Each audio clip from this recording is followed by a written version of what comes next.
फकीर उस परमपिता परमात्मा के आगे प्रार्थना दुआ करते रहते हैं, अरदास करते रहते हैं,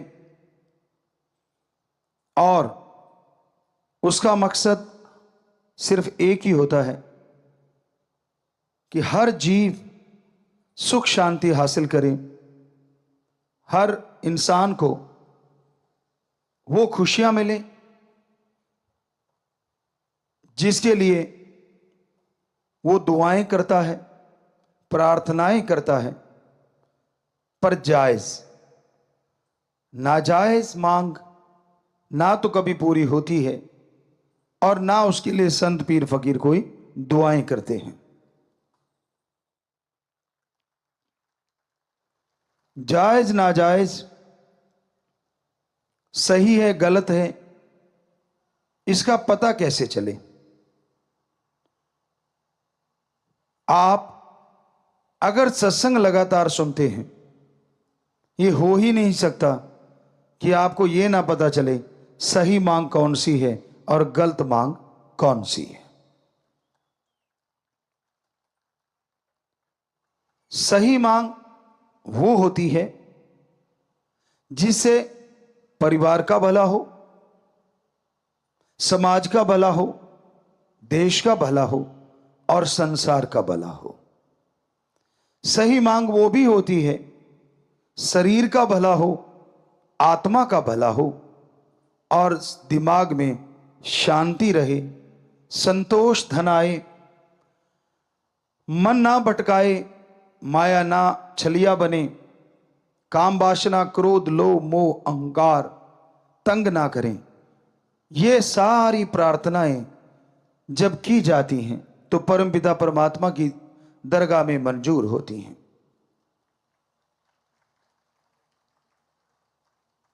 इसके अलावा आदमी तो बहुत कुछ मांगता है, मुझे ये दे दो, मुझे वो दे दो, पर सूफियत में सच्चा भक्त मानता है, हे मेरे परमपिता परमात्मा, मुझे वो देना जो तेरे दर के करीब करे, कभी दूर ना करे।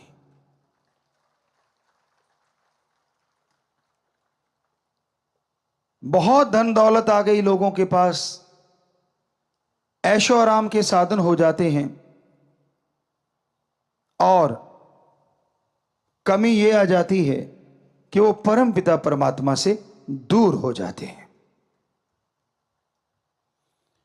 तो आज यही कि मांगना कैसे है और किससे मांगना है। वैसे तो समाज में रहते हुए आप समाज से मांगते रहते हैं, लेन देन चलता रहता है, पर वो स्वस्थ तरीके से लेन देन हो। जुबान के पक्के बनो, और जो जुबान के पक्के होते हैं उन पे ही समाज में विश्वास किया जाता है, यकीन किया जाता है। जो जुबान के कच्चे होते हैं, घर वाले यकीन नहीं करते, समाज तो क्या करेगा। पुराने समय में हमारे भारत में यह संस्कृति रही है कि दो दोस्त एक दूसरे को जुबान दे देते थे छोटे छोटे बच्चों के लिए कि भाई अपनी दोस्ती है, तेरा बेटा और मेरी बेटी की शादी आपस में करेंगे ताकि ये रिश्ता और मजबूत हो जाए। तो दोनों हाथ मिलाया या यूं कह दिया कि हाँ पक्का, और फिर 100% वो पक्का होता था, उसमें कच्चापन नहीं आता था। आज पहली बात तो जुबान ही नहीं रही, जुबान करके लोग मुकर जाते हैं। दूसरी बात, जुबान को छोड़ो, लिखा हुआ मुकर जाते हैं। ऐसा टाइम है, ऐसा समय है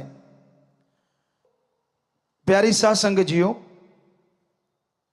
इंसान जब मांगने बैठता है उसे यह लगता है कि मैं तो जायज ही मांगता हूं, नाजायज मांगता नहीं। आप उस बच्चे की तरह हो जो छोटे से होता है, बिल्कुल छोटी सी उम्र में सांप को देख के कहता है मैंने पकड़ना है, कोयले को देख के कहता है मैंने खाना है। तो क्या अच्छे माँ बाप आप में से अपने बच्चों को वो खिला देंगे? क्या आप अपने बच्चे के हाथ में सांप पकड़ा देंगे? कभी नहीं। तो परम पिता परमात्मा तो आपकी आत्मा का मां बाप है, आपकी आत्मा का साईं है। आप नाजायज मांगेंगे तो वो आत्मघात के लिए कभी भी आपको नहीं देगा, अगर आप भक्त हैं। और अगर मालिक को लगता है कि आपके लिए सही है, लगता नहीं, वो तो जानता है, तो पल में वो आपकी इच्छा चुटकियों में पूरी कर देगा। पर कई बार होता है, आदमी कहते हैं ये मांग तो हमारी सबसे श्रेष्ठ और जायज। आप नहीं समझ सकते, वो मांग जायज है, सर्वश्रेष्ठ है, 100% सच, और मालिक अल्लाह राम 100% पूरी भी करता है। लेकिन थोड़ा आगे पीछे होता है, तो उसमें घबराओ नहीं, बल्कि सुमरन, अखंड सुमरन सेवा में लगे रहो, इबादत करते रहो, भक्ति करते रहो। तो यकीन मानो वो भक्ति के बदले आपकी वो जायज मांग ही पूरी नहीं होगी, भक्ति का फल भी आपके अकाउंट में जमा हो जाएगा। क्योंकि उसने इस बहाने आपको पता नहीं क्या क्या बख्श देना है। आप अपने सतगुरु से प्रीत करते हो, यानी ओम हरि अल्लाह राम से, या गुरु पीर फकीर से प्रीत रखते हो, उसके लिए तड़फते हो और सुमरन करते हो कि मेरी क्यों नहीं सुनता। वो सुन रहा है, और यकीन मानो 100% सुनेगा। लेकिन आप सुमरन कर रहे हो, उससे वो आपके कुलों का उद्धार किए जा रहा है, जो आपको पता नहीं चलता। आने वाले बुरी वक्त की तपिश से वो आपको बचाए जा रहा है। आने वाली तेज गर्म हवाओं से वो ढाल बन के आपके सामने खड़ा हुआ है। आने वाले बुरे वक्त से सुमरन करवा के आपको वो धुरी का दाना बनाना चाहता है, जिस पे चक्की घूमती है, सारे दाने पिस जाते हैं, लेकिन वो जो धुरी के साथ, वो जो किल्ली के साथ, वो कील के साथ जो दाने लग जाते हैं, जिस पे चक्की घूम रही है, पत्थर उठा के देखो, वो दाने ज्यों के त्यों बच जाते हैं। इसलिए वो आपसे वो सुमरन करवा रहा है। इसलिए आपको कहता है नाम चर्चा में, यानी मालिक के नाम की यहां चर्चा हो। शॉर्ट में बेपरवाह जी ने नाम चर्चा, उसका नाम रखा कि परम पिता परमात्मा के नाम की चर्चा हो। वहां जाके सुनो, फल बहुत मिलेगा। जितना आगे मिलता था उससे सैकड़ों गुना ज्यादा यह फल रोजाना बढ़ता जाएगा। जितना आप रेगुलर होते जाओगे, उतना फल बढ़ता जाएगा। आजकल नहीं है जो कि स्कूलों में होना चाहिए। हमारे टाइम में था कि जो सबसे ज्यादा जिसकी हाजिरी होगी स्कूल में, उस बच्चे को अवार्ड दिया जाता, चाहे कॉपी पेन ही क्यों ना हो। आज तो युग बड़ा आ गया, थोड़ा बड़ा अवार्ड भी रखा जा सकता है। तो उस वजह से बच्चे कंपटीशन में आ जाते थे और स्कूल से बंक नहीं मारते थे। फायदा किसका? बच्चों का भी, टीचरों का, प्रिंसिपल, हेडमास्टर का। क्यों? क्योंकि बच्चे लगातार आएंगे, ज्यादा ज्ञान हासिल करेंगे, तो मेरिट होल्डर तो क्या, वो जिले में और हो सकता है स्टेट, देश में भी टॉप आ जाए। आज के युग में हमने देखा बच्चे बंक मार के अपने आप को बड़ा साबित करते हैं कि मैंने इतने बंक मारे हुए हैं। उनको लगता है मैंने बहुत बड़ा काम कर रखा है। ये नहीं पता कि आपने अपने एम के अंदर सुराख कर रखा है। बचपन में एम होता है कुछ बनना, और जब जवानी आती है तब तक बन जाना, और जब अधेड़ अवस्था आती है तब तक बन के सारी खुशियां हासिल करना। लेकिन आज के दौर में ये चीजें नहीं है। तो हमारे वहां बच्चों के एक तरह का गुरुकुल ही है वो, और मां बाप आते थे तो सिखाया जाता था कि जब वो मां बाप का दिन आए बात बाद में करना, पहले अपने माँ बाप के पांव छूने हैं झुक के। ये इसके पीछे बहुत बड़ी साइंस है, बहुत बड़ी विज्ञान है। आप झुकते हैं तो वो जो पांव को छूना और एक सिर पे हाथ का आना, इसके अंदर बहुत बड़ी साइंस छुपी हुई है। झुकना सिखाता है कि धर्म कहते हैं कि दीनता, नम्रता, आपकी ईगो फिर हार्ट नहीं होगी अगर आप आज झुकना सीख जाते हैं। जो झुकना नहीं सीखते वो टूट जाया करते हैं। ऐसे तिनके को मरोड़ो, कुछ तिनके ऐसे होते हैं जो लचीले होते हैं, ऐसे ऐसे करते रहो, टूटते नहीं। उसी के वजह से दूसरे तिनके को ऐसे करते तड़ाक टूट जाता है। तो जिंदगी में आने वाला समय पता नहीं कैसा है, ये तो राम जाने। अगर वो मां बाप के सामने झुक गए तो हो सकता है लाइफ में मालिक ना करे ऐसा टाइम आए कि आपको झुकना पड़ जाए, तो तकलीफ नहीं होगी क्योंकि आप झुकना जानते हैं। और मां बाप का आशीर्वाद वो डुप्लीकेट नहीं होता, दुआएं लेके आता है, पॉजिटिव रेज लेके आता है कि बेटा सुखी रहे। यूं सिर पे हाथ रखते ही वो उनकी पॉजिटिव एनर्जी आपके अंदर प्रवेश कर जाती है। तो इसलिए हमने अपने बच्चे जो स्कूल में पढ़ते हैं उनको सिखाया था, हॉस्टल में खास करके जो बच्चे रहते हैं, कि बेटा जब पेरेंट्स डे हो आप जाओ, सबसे पहले माँ बाप के पांव छुओ और फिर पूछो कि पापा माँ सेहत कैसी है। और इससे कुछ जाता नहीं। यकीन मानो अगर आप झुक नहीं रहे तो ईगो अड़ रही है कि हमारे तो विचार ही नहीं मिलते, हम तो ऐसे कैसे झुक जाएं। विचार अपनी जगह, थॉट्स अपनी जगह, पर ये लेना देना अपनी जगह। आप सत्कार देते हो, बदले में पॉजिटिव एनर्जी ले लेते हो। बताओ फायदा किसको। ना चाहते हुए बुजुर्गों को हाथ रखना पड़ता है, पर कई बुजुर्ग होते हैं पीठ घुमा लेते हैं कितने के दिन। वो जट्टू इंजीनियर वाला काम तो होने से रहा, जो आपने देखा था कि वो पीछे पड़ गए थे क्योंकि उन्होंने तो अचानक पैर पकड़ के खींच लिए थे। खींचने नहीं, टच करने होते हैं।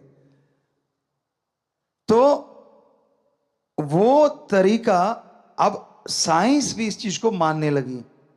जब आप सुमरन करते हो, आपको नहीं मालूम, लेकिन बहुत पहले भी हमने सुनाया था, कुछ देशों के साइंटिस्टों ने इस पे रिसर्च किया और ये बताया कि जो लोग सुमरन करते हैं उनको एक जगह बिठाया और जो नहीं करते उनको अलग, तो बड़े परिवर्तन मिले। सुमरन कर रहे बड़े शांत रहते हैं जो सुमरन कर रहे थे, जो नहीं कर रहे थे वो बात बात पे टेंशन ले रहे थे, चिंता कर रहे थे। सुमरन कर रहे थे वो जिंदगी जीने के ढंग सीख रहे थे, और सुमरन नहीं करते थे वो टेंशन लेके सुसाइड की तरफ जा रहे थे। फिर उन्होंने उनका रिसर्च बंद कर दिया, अब सुमरन वालों पे फोकस कर दिया कि ऐसा क्यों है।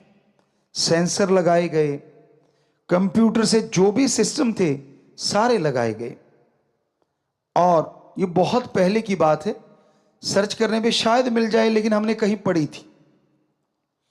तो उन्होंने फिर ये देखा कुछ दिनों के बाद कि एक रेज आ रही हैं, और वो रेज आसमान की तरफ से आ रही हैं, और जो सुमरन कर रहा है, मेडिटेशन कर रहा है, वो रेज आके उसके दिमाग पे यूं किरणें, आपने देखा ना कई बार कि ऐसे आपने फोटो में ये तो एक कंप्यूटराइज्ड चीजें होती हैं कि यूं हाथ की और यहां से एक लाइट निकली, आप देखते होंगे डॉक्यूमेंट्री वगैरह में, तो वो लाइट पड़ रही है, वो 100% सच होता है।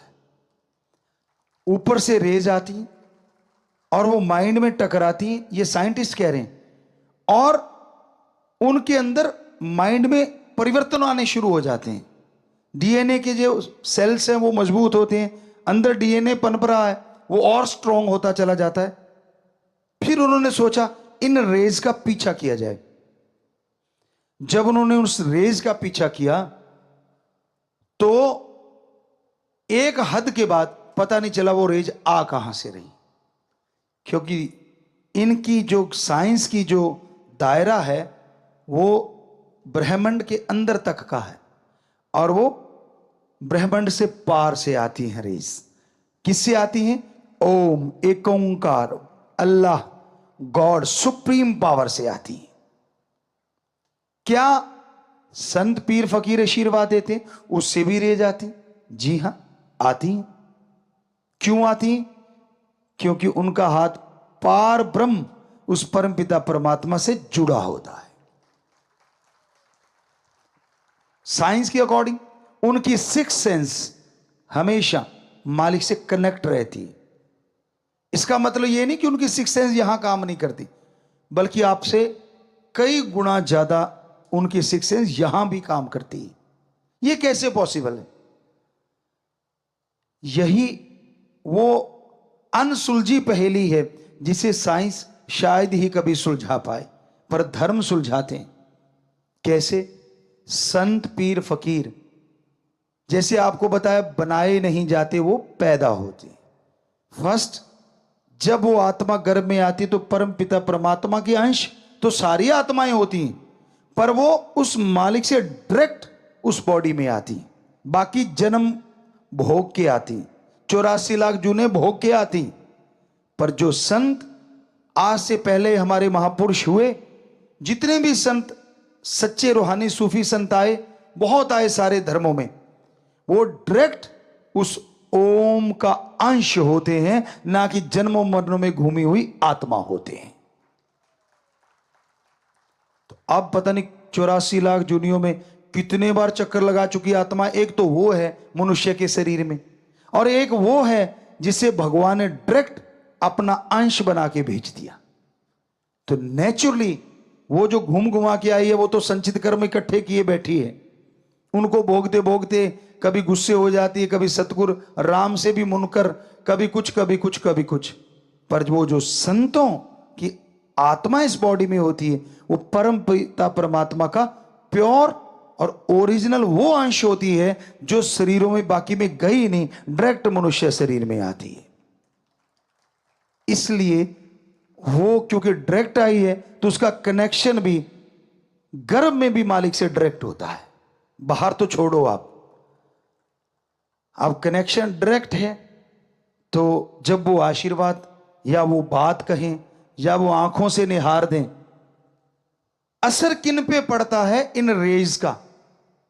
जो झोली फैलाए बैठा है, दीनता, नम्रता जिसके गहने हैं, जो 100% संतों के गुरु के वचनों को मानता है, ना कि नजायज फायदा उठाने के लिए आया, वो नहीं।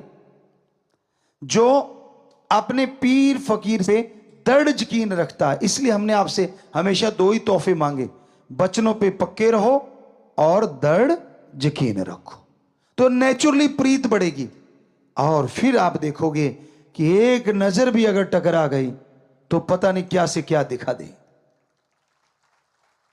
ये हमारी कोई औकात नहीं, ये तो उस परमपिता परमात्मा की हम रहमत कृपा बता रहे हैं कि ये उसने किया होता है।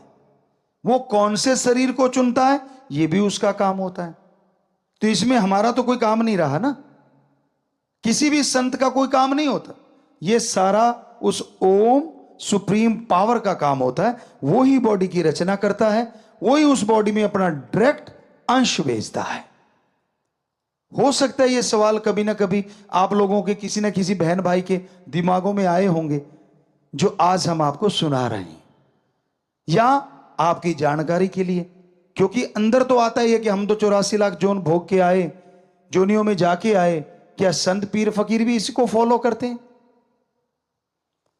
कई बार ऐसी चीजें देखने को मिलती है। मान लीजिए अब संत पीर फकीर किसी को कह देते हैं कि ये बेटा कर लेना, या ये तू बीमार है तो ये ले, ऐसे कर लेना। अब दो चार और खड़े होते हैं, वो कहते हैं यार मुझे क्यों नहीं, इसको क्यों। हो सकता है बिना प्रसाद के वो अपनी निगाहों से तेरा रोग काटते हैं, पर तेरे जची नहीं, तूने उसको उल्टा ले लिया इसलिए वो नहीं कटा। काश उसको इस तरह से ले लेता कि मुझे इसका मतलब ये है कि प्रसाद की भी जरूरत नहीं, उनका नजरे कर्म ही काफी है, तो यूं यूं यूं ठीक हो जाता। तो ये सोचने का होता है। रूहानियत बहुत गहरी है। संतों का कोई भी काम बिना वजह नहीं होता, क्योंकि वो अपने लिए नहीं जीते, वो पूरे समाज के लिए जीते हैं। वो अपने लिए नहीं जीते, परमपिता परमात्मा के लिए जीते हैं। वो उसके गुलाम होते हैं, उसके नौकर होते हैं। इसलिए कई जगहों पे महापुरुषों ने, परमपिता जी दाता रहबर ने पहली बॉडी में भी फरमाया कि परमपिता परमात्मा का काम संतों द्वारा ही सारा होता है। ये बेप्रभा जी के वचन है। तो आज आपको समझ आई ये क्यों होता है और कैसे होता है। और बेप्रभा जी के लिए एक वचन हुए थे साईं मस्ताना जी उस बॉडी में, यही हम कहा करेंगे। आप कहते पर्दा रखते हो, अब तो पर्दे पुर्दे तो उठा दिए बहुत सारे। तो उस बॉडी के रूप में बेप्रभा जी ने वचन किए, अपने लिए भी थे उनके, लेकिन किए दूसरी बॉडी के लिए कि इनको देखेगा वो भी तरेगा, इनकी पीठ के दर्शन करेगा वो भी तरेगा, जो बात सुन लेगा फायदा उसको भी होगा, जो मान लेगा उसका तो कहना ही क्या है। साईं जी ने यानी मस्ताना जी रूप की वो बॉडी ने परमपिता शास्त्र नाम जी के लिए वो वचन किए। तो क्या आपकी बुद्धि सीमित है? शायद तंग दिली है आपके अंदर, शायद आपका दिमाग काम नहीं करता। वो वचन साईं मस्ताना जी की बॉडी के लिए भी थे, परमपिता शास्त्र नाम जी महाराज की बॉडी के लिए भी थे, और फिर परमपिता जी ने वचन कर दिए हम थे, हम हैं, हम ही रहेंगे। तो बिल्कुल क्लियर ही हो गया ना, बात ही खत्म हो गई। पर ना जी, हम तो उसको मानते, हम तो उसको मानते, हम तो उस कईयों के घेर अब भी अटका हुआ है। आपको सुनाया करते थे हम, किसान के बेटे हैं तो किसान का काम बहुत ज्यादा किया है, बेहद ज्यादा किया है। कई बार वहां बच्चे चेक करते थे, गुरुजी अब तो आपने उतना ज्यादा हार्ड वर्क नहीं करते, आपके हाथ इतने हार्ड क्यों हैं? मैंने कहा बेटा इसे कहते कमाए हुए हाथ, ऐसे बैठ के गड़ाए हुए हाथ नहीं है, ये कमाए हुए हैं। हम अपनी बड़ाई नहीं करते, आपको कहते हैं ना बेपरवाह जी से बेहद इश्क था। तो एक बार हम आप एक छोटी सी बात बताना चाहते हैं कि वो बॉडी कैसी हो जाती है जो सतगुरु से प्यार करती है। हमारा हमेशा चैलेंज एक्सेप्ट करने का दिल रहता था कि चैलेंज किसी ने दिया है तो उसको स्वीकार कर लेते थे। तो हम आए आश्रम में, डेरे में, बेपरवाह जी से दर्शन दीदार हुए, सेवा की, जो भी सेवा बनती थी। और पीछे गांव में, अगर गांव वाला होगा पुराना तो उसको पता होगा, गांव में एक स्कूल बनाने के लिए चर्चा चल पड़ी और वहां मिट्टी डालने लगे कि अपने अपने खेतों से मिट्टी डालो, खड्डे खुड्डे थे वहां काफी। तो हमारे पीछे से, तो हम रात को पहुंचे, तो हमारे जो वो साथी थे उनसे पूछा क्या हुआ। कहते यार आज तो कंपटीशन हो गया पूरे गांव में, हमारी वजह कह लो, राम जी की वजह, कंपटीशन चलता था हर बात के लिए। वो आपको बाद में बताएंगे, हंसने वाली बातें भी है। तो हमने कहा कितनी ट्राली डाली? कहते जी हम तो 22 डाल पाए। तो हमने कहा और? कहते फला फला 26 डाल गया। हमने कहा लानत, क्यों 22 डाली आपने? कहते थोड़ा सा खेत दूर है ना। मैंने कहा फिर क्या हो गया, कल सही। अगले दिन वो ट्राली बहुत बड़ी थी, उस समय के अकॉर्डिंग 2 टायरों वाली ट्राली बड़ी थी, खुले चने भी उसमें 100 मन से ऊपर आ जाते थे, तो बड़ी ट्राली मानते थे कि ये बड़ी है। तो हमने कहा भाई 3 हिस्से करते हैं। सबसे मुश्किल हिस्सा कहते अगला, डाला खोल के तो आसान हो जाता ना आजकल, बाद में तो वो आगे एक खिड़की भी आने लग गई, लेकिन हमारे उस टाइम में सिर्फ पीछे एक खुलता था ट्राली का, आगे नहीं। तो हमने 3 हिस्से बांट दिए, वो 4 थे, हम अकेले, कि अगला हिस्सा हम अकेले भरेंगे, पिछला आप चारों मिलके भरो। तो अगला हिस्सा, ये राम जी बेपरवाह जी के रहमो कर्म की बात बताते हैं, वरना तो हम खाक हैं।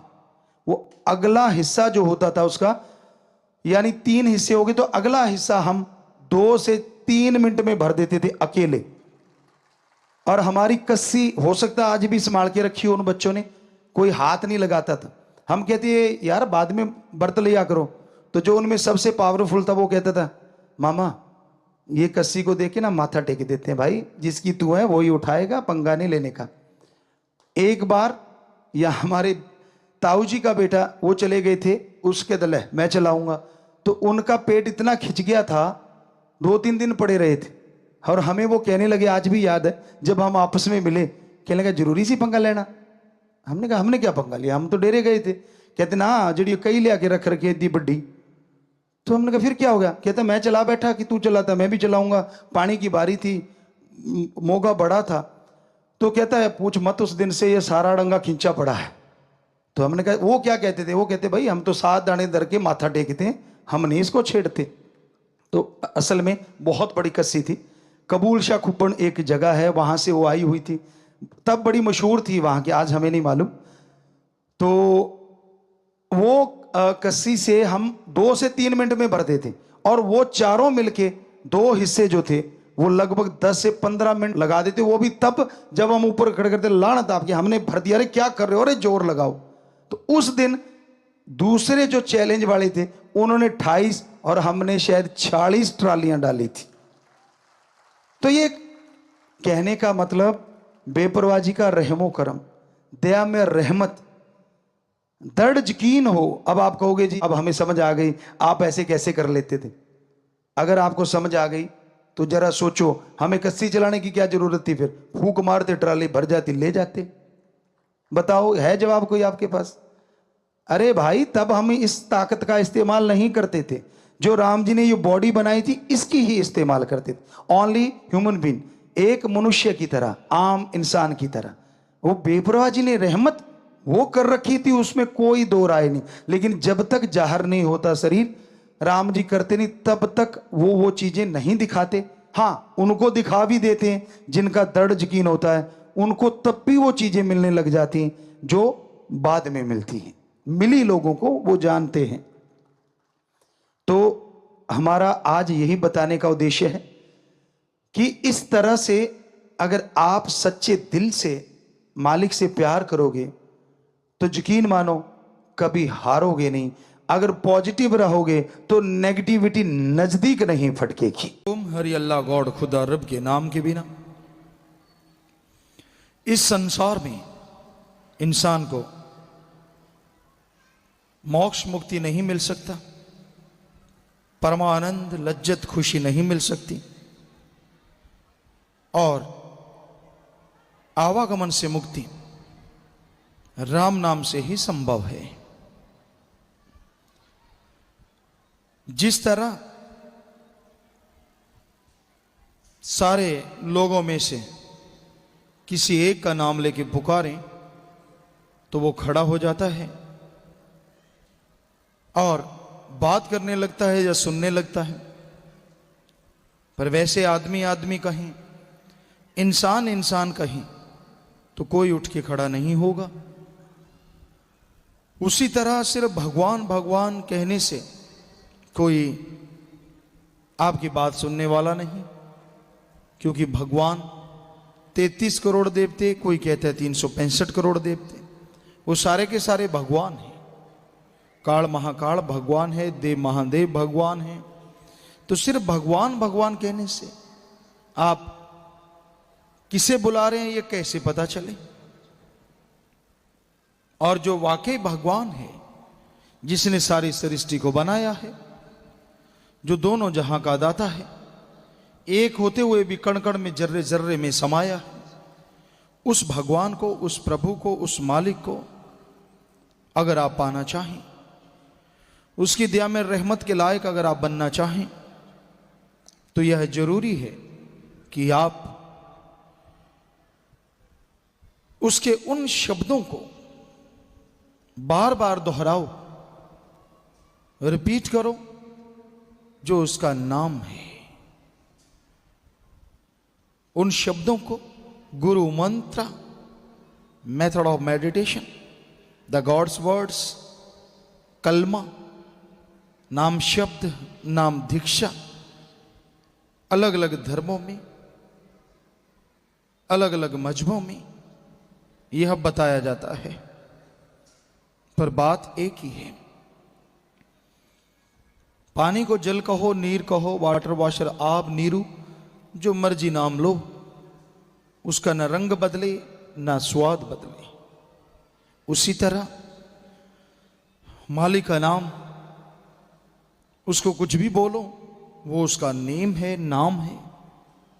और जैसे हम उसे पुकारते हैं तो उस तक हमारी आवाज जाती है, और जैसे जैसे श्रद्धा बढ़ती जाती है, तड़प बढ़ती जाती है, अंदर से लगन व्याकुलता बढ़ती जाती है, हम यानी हमारी जीवात्मा उस परम पिता परमात्मा के नजदीक होती चली जाती है। तो अगर आप उसकी नजदीकता चाहते हैं, दया में रहमत के लायक बनना चाहते हैं, तो आप लगातार उसके नाम का स्मरण किया करें। तो इसको नाम कहा जाता है।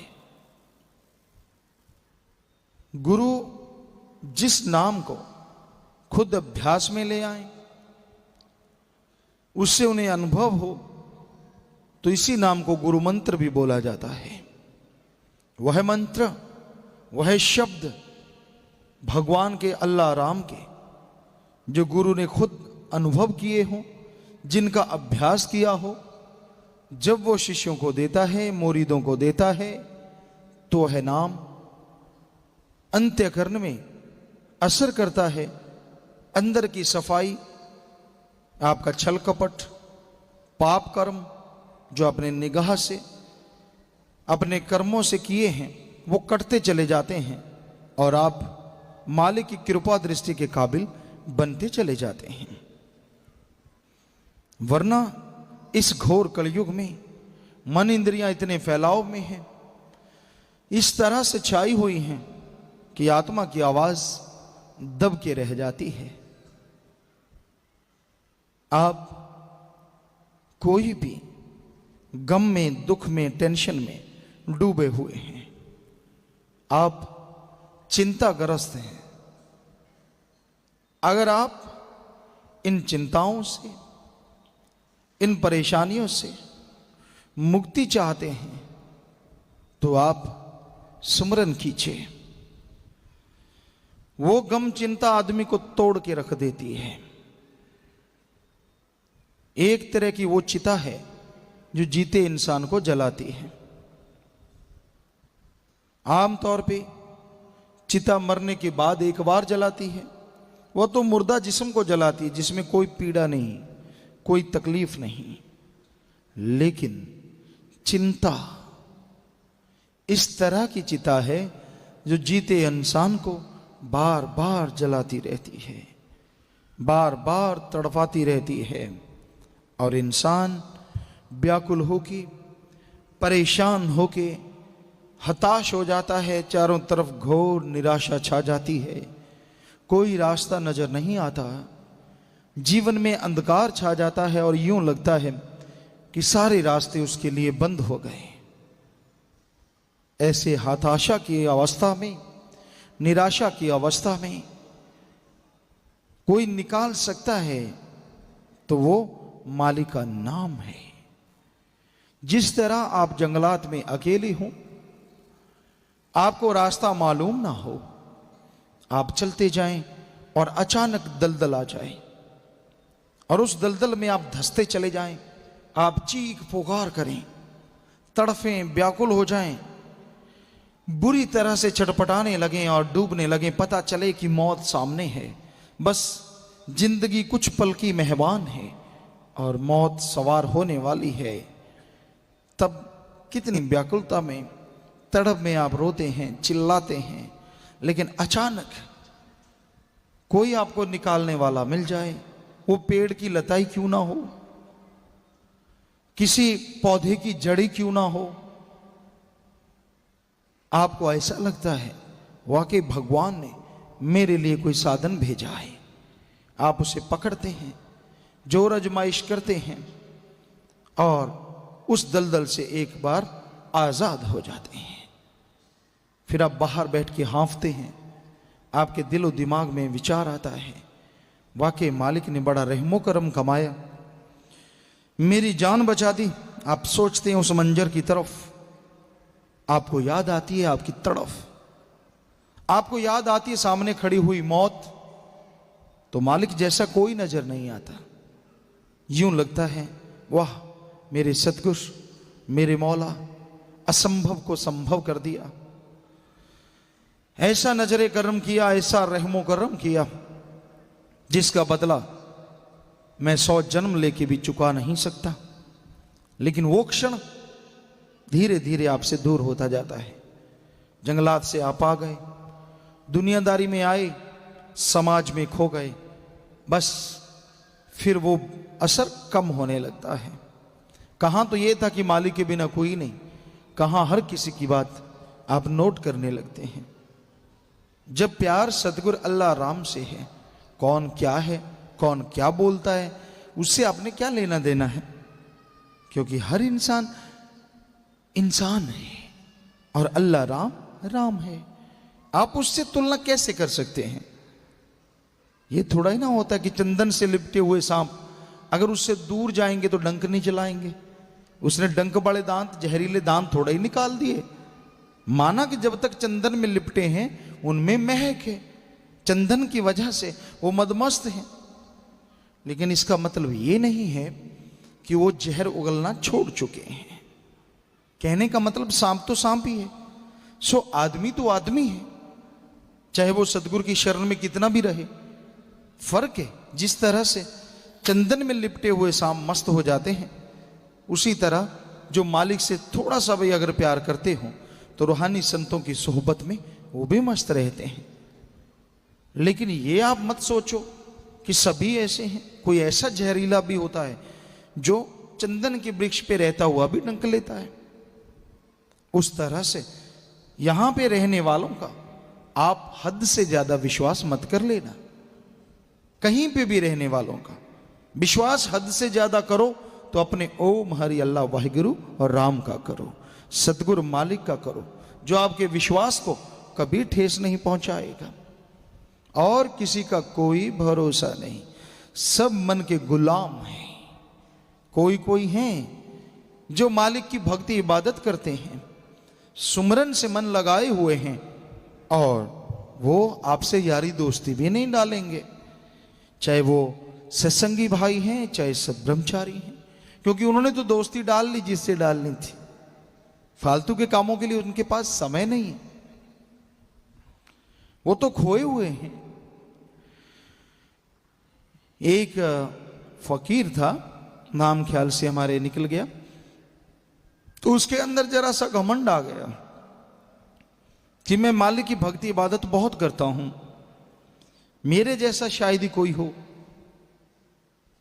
तो मालिक ने ख्याल दिया फलां जगह पे एक पक्षी है, तो वहां जा और जाके देख तमाशा। वो वहां गया, क्या देखता है, वो पक्षी इस तरह का है, बड़ा ही अजीबोगरीब, क्योंकि मालिक ने खुद बनाया होगा उसको समझाने के लिए। वो मालिक का नाम ले रहा है, भक्ति इबादत कर रहा है, और मालिक मालिक गा रहा है।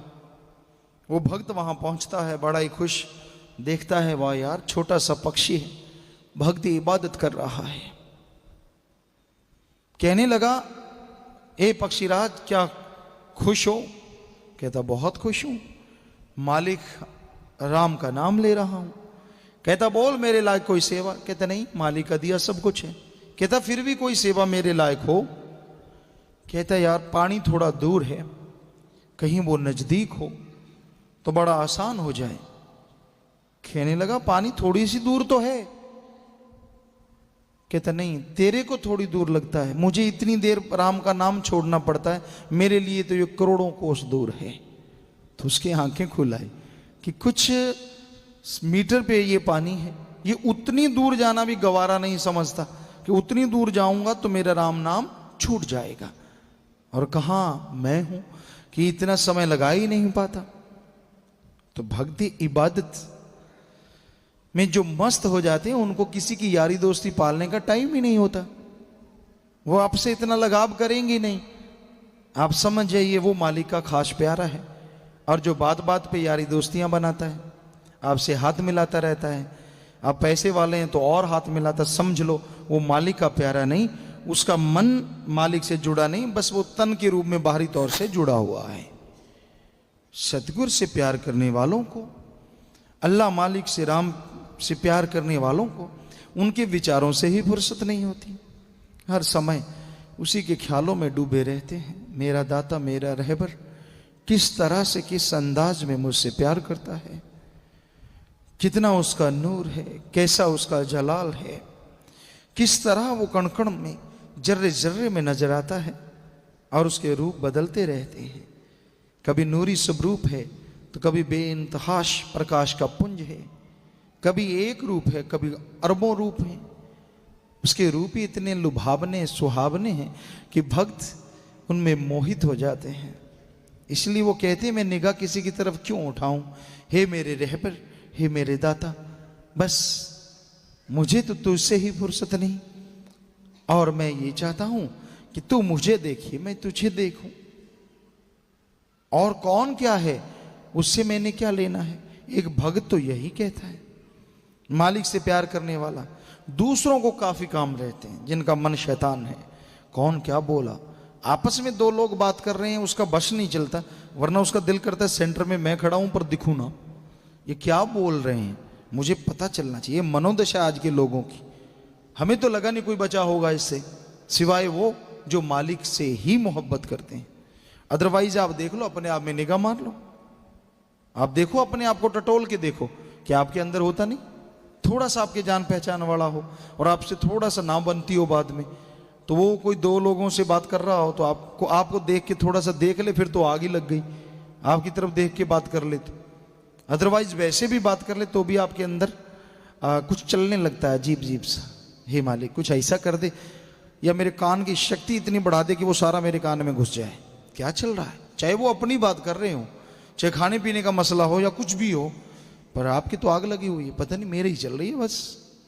या फिर ये होता है आखिर क्या हो रहा है, इतनी तड़फ कहीं अल्लाह राम के लिए बना लो। अगर वो जर्रे जर्रे में किधर है, कहाँ है, कैसे है, कैसा होगा, कैसा है वो जो एक होते भी अरबों रूप धारण कर लेता है, ऐसी तड़फ लग जाए, कहाँ है, किधर है, और सुमरन इबादत चल पड़े, यकीन मानो वो आपको कण कण में जर्रे जर्रे में नजर आने लगे। पर आपको अपने आप से फुर्सत नहीं है, तन की कलोलों में आप लगे हुए हैं, तन के ख्यालों में आप उलझे हुए हैं, बस विषय विकार में पड़ गए, बातें कर ली इधर उधर की, सुख के साथ ही सारे दुख का ना कोई। वो बड़ी बात है, सुख शांति अगर मिलता है, सतगुरु मालिक देता है तो वाह जी वाह, वाह जी वाह, वैराग्य आता है, बड़ी खुशियां आती हैं, और दूसरों को दिखाता है मेरे जैसा भक्त नहीं। कहीं थोड़ी सी तकलीफ आ जाए, या फिर यूं हो शेख फरीद जी वाल गलियां चिकड़ दूर कर मेरा प्यार नाल प्यारे न्यो, गलियों में कीचड़ आ जाए, फिसलनबाजी हो, या दूसरे शब्दों में राम नाम के राह पे चलने में अड़चने आ जाएं, मुश्किलें आ जाएं, तभी तो पता चलता है आशिक कौन है और दिखावा कौन ज्यादा करता है। अगर सच्चा अंदर का आशिक है, वो ऐसी अड़चने तो क्या, उसकी कोई चमड़ी भी उतार लेता है तो भी उसकी जुबान से अल्लाह राम का नाम नहीं जाता, वो मालिक के गुणगान गाता रहता है, उसका दिलो दिमाग उसकी याद में खसता रहता है। और ऐसे जीवात्मा को दर्शन अगर मालिक ना दे तो हम गारंटी देते हैं, हो ही नहीं सकता कि उसका निगहबान वो सतगुर ना हो। पैर पैर पे गाइड करता है, कदम कदम पे गाइड करता है।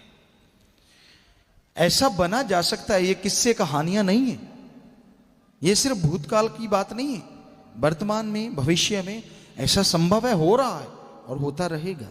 ऐसे आशिक हैं, पर उनको मान बढ़ाई इज्जत शोहरत का मतलब नहीं है, उनको किसी की यारी दोस्ती से कोई लालच नहीं है। ये नहीं कि आप कोई बड़े हैं, आपकी राज पहुंच है, वो आपसे हाथ मिलाएगा, सुना क्या हाल है, आप कहेंगे मैंने तो देखा नहीं, वो कहेगा नहीं मैंने आपको कई बार देखा है। अब आप गायब तो रहते नहीं, आपको लगेगा हाँ भाई देखा होगा, क्योंकि आप तो शरेआम घूमते हैं। अगर गायब रहने वाली चीज हो फिर तो लगे कि मैं तो गायब था। तो इस तरह से जो ऐसा करते हैं वो मालिक के प्यारे नहीं हो सकते, वो मतलब प्रस्त हैं, गर्जी हैं। किसी का मतलब लाखों का होता है, किसी का सैकड़े में काम चल जाता है। जब तक खिलाते पिलाते हो आपके यार दोस्त हैं, और खिलाना पिलाना बंद करके देख लो, वही दोस्त कैसे नाक की तरफ उभारता है, वही चाहने वाला कैसे नफरत करने वाला बन जाता है। हाँ ये बात अलग है, ये रिश्ते, ये इच्छाएं अलग अलग होती हैं। किसी को शारीरिक स्वार्थ। वो आपके शरीर से, वासना से अंधा है, किसी को आपके पैसे से, किसी को आपकी मान बढ़ाई ताकि वाह करने वाला कोई मिल जाए, आपकी चमचागिरी से खुशी है उसको। कोई आपको बिगाड़ के खुश, कोई अपनी वाह करवा के खुश। मतलब परस्त हैं लोग, स्वार्थी हैं लोग। अपने को बड़ा बनाने के लिए लोग हर हद से गिर रहे हैं। हम गिरती हुओं को देखते हैं, बड़ा अफसोस होता है। अरे क्या बन के चला था मालिक का भक्त बन के, और मालिक ने थोड़ा सा कोई रंग दिखाया, पल में सारा कुछ बाहर आ गया, जोड़ तोड़ में लग गया। जिस तरह से सरपंची है, पंच बनाते हैं तो लगे कि बराबर का मामला दूसरा भी उतने ही ले जाएगा। हमने देखा ऐसा, बड़ी बातें तो नहीं देखी। तो बड़ी जोड़ तोड़ चलती है। उसको घर में बिठाते हैं, 10-10 बोतल शराब की घरों में जाती है, यार तू मुझे वोट देना। तो जैसे वो जोड़ तोड़ होता है, इसी तरह जो घटिया दर्जे के लोग होते हैं, जो सिर्फ जी हजूरी होते हैं, जिनके अंदर आशिकी नाम मात्र होती, वो भी ऐसे समूह में जोड़ तोड़ में लग जाते हैं। कहाँ से पैसा मिले, जमीन जायदाद मिले, कुछ और मिल जाए, बड़ा जोड़ तोड़ की प्रक्रिया तेज हो जाती है। हर तरह से वो हाथ पैर मारते हैं, कहाँ अटक जाएं। नहीं अटकोगे नहीं, दलदल में दबोगे। हाथ पकड़ने वाला तो अल्लाह वाहिगुरु सतगुरु राम है। वो जिसको नवाज देता है, किसी की ताकत नहीं होती कि कोई उसे हिला। हमने ये देखा, महसूस किया है, अनुभव किया है। हमारे पिता जन्मदाता, जिन्होंने हमें जन्म दिया, सच्चे मुर्शिद कामिल शास्त्रनाम जी महाराज के बहुत ही जबरदस्त भगत थे। हालांकि उनको ये पता ही नहीं था कि वो किसके भक्त थे, लेकिन शायद गॉड गिफ्टेड कह लें, संस्कारी रूह कह लें, कुछ भी, वो मालिक जानता है, सतगुरु जानता है। तो जमीन जायदाद बहुत ज्यादा थी। अपने ताऊ के यहाँ पे गोद लिए हुए थे, तो 7 मरबों के करीब जमीन आती थी। बहुत ही बढ़िया जमीन है, आप कभी अब भी देखें तो राजा महाराजा वहां आया करते थे। तो आम जो उनका भाईचारा था, उनमें ये हो गया कि इनको अकेलों को इतनी आती, जबकि हम 2 भाइयों को या 3 भाइयों को या 4 भाइयों को इतनी आती है, ये तो सबसे अमीर हो जाएंगे। तो बचपन से ही जब से उनको गोद लिया गया, तो उनको मारने की प्लानिंग करने लगे। बहुत बार, सैकड़ों बार उन पे अटैक करना चाहा। होता ये कि वो बचपन में छोटे से थे। एक बार किसी को मारने भेज दिया, उन्होंने तलवार, उस समय में ऐसा था, तलवारें ली, छुपा ली कटार वगैरह कपड़ों में। गर्मी का मौसम था, तो उनके बड़े भाई, हमारे पिताजी के बड़े भाई और उनके पिताजी, ताऊ जी, सब लोग खेती कर रहे थे, हल जोत रहे थे, और वो बैठे हुए थे। 5-6 साल की उम्र रही होगी, तो छाया में। तो वो मारने वाले वहां पहुंचे, ऊंटों का उस समय जमाना था, ऊंटों से हल जोत रहे थे। वो पहुंचे तो हमारे पिताजी ने उनको बिठाया, कि बचपन था, 5-6 साल के बच्चे थे वो, उनको बिठाया, आओ आओ बैठो यहाँ पे। ताऊ जी, चाचा जी, जो भी लगते थे, वहाँ जात पात बहुत कम थी, तो उनको बिठा लिया, कहने लगा बैठो। वो बैठ गए। तो पानी ठंडा था, लोट झारी होती थी, वो उठा के लेके आई छोटी सी। उनको कहते आप पानी पियो, फिर बात करना। तो उनके हाथ कांपने लगे, पानी पी लिया, और इतने में वो बहुत बड़ा खेत था, तो ऊंट चक्कर लगाते लगाते वहां पहुंच गए। तो सभी लोग भी आ गए, कहने लगे बोलो कैसे आए आप लोग। तो उनके अंदर से आह निकली, रोने लगे, दोनों हाथ मार के 2 हत्थड़। तो वो पूछने लगे क्या हुआ। कहने लगे भाई आए तो हम इनको मारने थे, पर पता नहीं इनमें क्या हमें दिख रहा है कि इन्होंने हमें पानी पिलाया ठंडा, प्यास लगी हुई थी, हमें इतना सत्कार किया हमारा कि हम सच बताते हैं, ये देखो कटार, ये देखो तलवार, हम इनको खत्म करने आए थे, लेकिन हमारा सब कुछ कांप गया, हमारा जमीर नहीं मानता, हम नहीं मार सकते। तो वो रोने लगे, चाहे हमारा गर्दन काट दो। तो इस तरह जब थोड़े से बड़े हुए, वहाँ से 40 किलोमीटर शहर पड़ते थे, सूरतगढ़ है, श्रीगंगानगर, तो वहाँ पैदल जाया करते थे आमतौर पे, रोड वगैरह उस टाइम में नहीं थे, तो पैदल सीधे हो जाते 30-40 किलोमीटर। तो आम जाया करती, ऊंट ही सवारी होती है, रेगिस्तान का जहाज जिसे बोलते हैं, तो उस पर सवार होके जाते कोई सामान वगैरह कुछ भी परचेज करने। तो रास्ते में वो रिवॉल्वर लेके बैठ जाते या तलवारें लेके बैठ जाते। तो सच्चे मुर्शिद कामिल शास्त्रनाम जी महाराज उन्हें साक्षात दर्शन देते और कह देते कि बेटा इस रास्ते तूने नहीं जाना, दूसरी पगडंडी जाना। तो किसी को कानों कान खबर नहीं, वो वहीं टीलों से सीधे हो जाते, बालू रेत के टीले होते, कि हाँ पता होता कि इतनी दूरी पे दूसरी पगडंडी है, वहां पेड़ हैं, इतने पेड़ छोड़ के अगले पेड़ पे पगडंडी है, यही तब होती थी बातें। तो वो उस तरह से दूसरी पगडंडी से निकल जाते, वो वहां बैठे रह जाते। तो बाद में वो तहकीकात करते, आखिर इनको बताया किसने है, आए तो इस पगडंडी से, हमारे आदमी ने बताया कि फलां पगडंडी पे चल पड़े, ये बीच में से कैसे हट गए, किसने बताया। बहुत खोज करते, अब बताने वाला अगर बाहर दिखता हो तो नजर आए ना। तो सैकड़े बार उनको बचाया। तो जाको राखे साइया, मार सके ना कोई, बाल न बांको कर सके, चाहे सब जग बैरी होए। तो उनके साथ ऐसी सैकड़ों बार घटना हुई। और जब सच्चे रहबर को पास से देखा, उनके ताऊ जी जिनकी गोद थी, उनका ही हाइट सच्चे मुर्शिद कामिल शास्त्राम जी दाता की हाइट बिल्कुल एक बराबर थी, एक जैसा कदकाठ था, एक जैसा रंग रूप था। बाकी नूरी स्वरूप तो कैसा हो सकता है, किसी और का कैसे हो सकता है। लेकिन वैसे अगर हमारे जन्मदाता बताते कि वैसे अगर देखें, तुलना करें तो लगभग एक जैसे थे। वहीं लाठी पकड़ते थे, वहीं वो पकड़ते थे। तो कहते मुझे ये नजर आया करते थे, तो मुझे लगा कि मेरे ताऊ जी हैं जो मेरी जगह जगह पे संभाल करते हैं। लेकिन जब उनको नज़दीक से देखा, नाम लिया, तब पता चला कि नहीं, संभाल करने वाले तो ये बैठे हैं। तो भाई सच्चा सतगुर दाता रहबर बिना नाम के भी जीवों की संभाल कर सकता है। और जिसने नाम ले रखा उनको क्यों तड़फाएगा, बताइए तो सही, कोई कारण तो बताइए। जब बिना नाम लेने वालों क्या वो साथ दे सकता है, कदम कदम पे उनके साथ हो सकता है। जो उनसे नाम लेके सुमरन करेगा, चलो सुमरन नहीं भी करता तो भी उनका अकाज संत कैसे सोच सकते हैं, ये घटिया सोच है, इससे घटिया कुछ और नहीं हो सकता। संत फकीरों का हाथ दुआ के लिए उठता है। उनके वचन चाहे तलवार के माने तीखे हों, पर वो आपके पाप कर्मों को काटते हैं, ना कि आपके सुख चैन को काटते हैं। तो इसलिए आप भ्रम में मत पड़ा करो, उनके वचन सुन के अमल किया करो। अमल करोगे तो आपके गम दुख दर्द चिंताएं दूर होंगी, परेशानियां दूर होंगी। बस मोहब्बत रखो अपने सदगुरु मालिक से, प्यार रखो अल्लाह राम गॉड से। अदरवाइज इस संसार में कोई मोहब्बत के लायक नहीं। पर इसका मतलब ये नहीं कि सबसे नफरत करो, क्योंकि हमने तो अजमाया है, सदगुरु ने हमें दिखाया है। यहाँ पे जो प्यार का इजहार करने वाले कहीं और जाके निंदा भी कर सकते हैं, इसमें कोई दो राय नहीं।